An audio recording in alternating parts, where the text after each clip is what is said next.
Hello, this is Creativa Artley, and today, since Epilepsy Awareness Month is just around the corner, I'm going to be doing an epilepsy themed video about one of my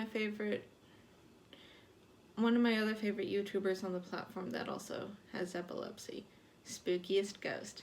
So, enjoy! The SpookiestGhost is such an inspiration to me, as like me, she takes joy in informing people about her epilepsy, as do I. The different ways we keep them in check is also fascinating. While meds work for her, the modified Atkins diet works best to control my own.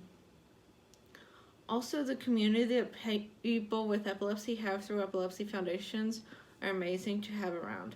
Most people have them locally where they live. Having a childhood of seizures and EEGs was rough, and I'm glad I don't have to deal with that anymore thanks to my diet. Watching her series on Epilepsy Awareness Month is definitely a blessing I have in my life. Heck, for younger people with epilepsy, there are camps where they can meet kids just like them, and I personally have gone to one such camp. That being the Alvin P. Flans camp. Definitely a community I'll never forget, and I actually live close to some of them with one or two of them. We have a lifelong friendship. Those two are my friends Hannah Nicole McGee and Sophie Grinder. The fact that she can accept it and live with it, as sometimes I can struggle hard with this, it makes things hard for me, such as going to ice cream or sorbet parlors with my friends, and like strobe lights still make me dizzy and that sort of thing.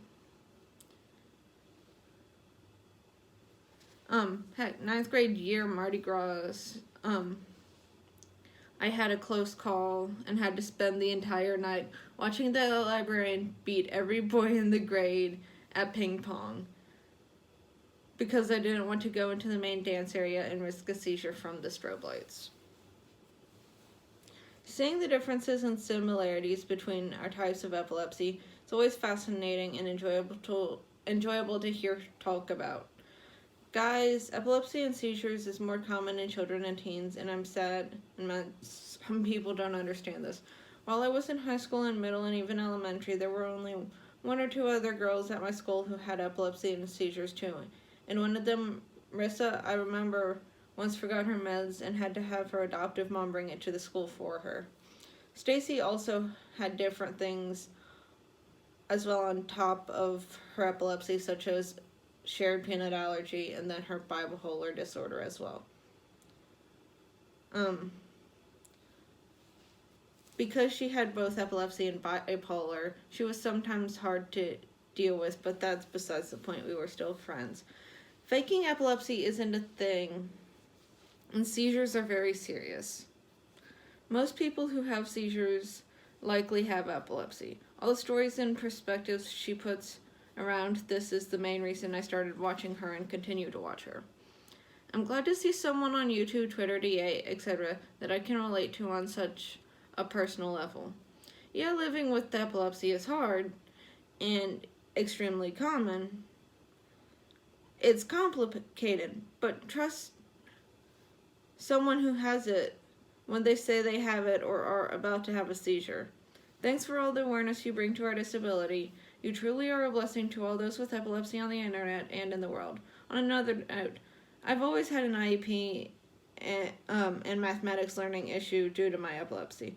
Epilepsy makes learning hard. If you want community, do the Epilepsy Foundation events. It's a great way to make friends with those who get you. It really and truly is. And they even have special online stuff for people with epilepsy on the older end, especially right now with the current COVID situation. Until the next one, go check out SpookiestGhost stuff on YouTube, DeviantArt, Twitter, and Discord. Bye-bye. And, yeah.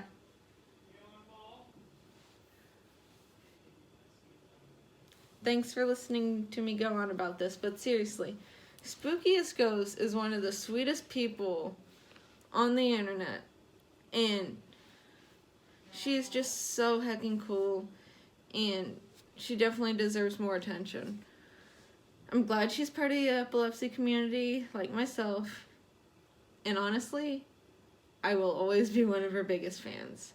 Till the next one, adios.